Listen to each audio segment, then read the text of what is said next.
स्वाहा तस्वितुर्वरेण्यं भर्गो देवस्य धीमहि धियो यो नः प्रचोदयात्। ओम परमात्मने नमः। नाना विचार सुश्रांतो धीरो विश्रांति मागतः न कल्पते न जानाति न शृणोति न पश्यति। नाना विचार सुश्रांतः, जिसमें नाना प्रकार के विचार शांत हो गए हैं। धीरा धीर पुरुष विशांतिम शांति को आगतः प्राप्त हुआ। ना नहीं कल्पते कल्पना करता है, ना नहीं जानाति जानता है, ना नहीं शृणोति सुनता है, ना नहीं पश्यति देखता है।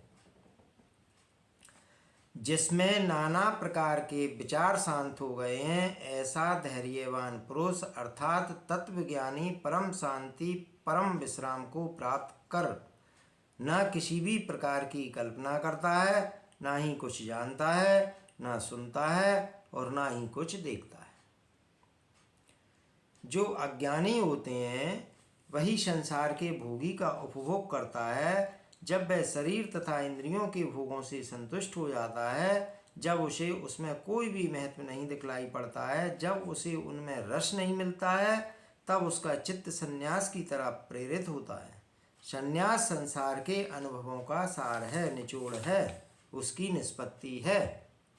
ऐसा संन्यास ही वास्तविक होती है। संसार के अनुभव प्राप्त किए बिना जो संन्यास लेता है वह आरोपित होता है, कच्चा है, कहीं भी डगमगा सकता है। संन्यास लिया नहीं जाता है, होता है। यह कार्य नहीं बल्कि अनुभव होता है। यह श्रेष्ठ जीवन की तरफ बढ़ा हुआ एक कदम होता है। ऐसा सन्यासी ही आत्मज्ञान को प्राप्त करने का अधिकारी होता है और वही परम शांति को उपलब्ध होता है।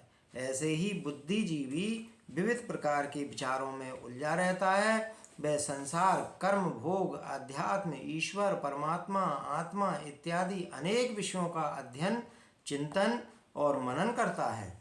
अनेक शास्त्रों का अध्ययन करता है, सत्संग करता है, ज्ञान गोष्ठियाँ करता है, सिद्ध महात्माओं के समीप जाकर तर्क वितर्क करता है, परंतु यह सब करके भी उसे शांति प्राप्त नहीं होती है।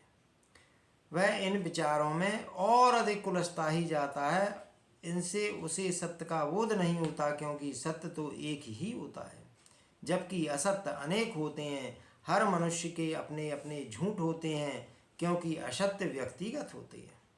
सत्य सबका एक ही होता है। इस पर किसी का व्यक्तिगत रूप से अधिकार नहीं होता और ना ही इसका कोई दावेदार होता है। यही कारण है कि सत्य के संप्रदाय नहीं बनते। सभी संप्रदाय झूठ के ही होती हैं। संप्रदायों का आधार ही होता है झूठ, दावेदारी, अहंकार, क्षुद्रता, स्वार्थ इत्यादि। जहाँ संप्रदाय होता है वहाँ सत्य नहीं होता है, जबकि संप्रदायों में सत्य नहीं होता है। जहाँ सत्य होता है वहाँ संप्रदाय नहीं होता है। इसलिए महर्षि अष्टावक्र का संप्रदाय नहीं बन सका।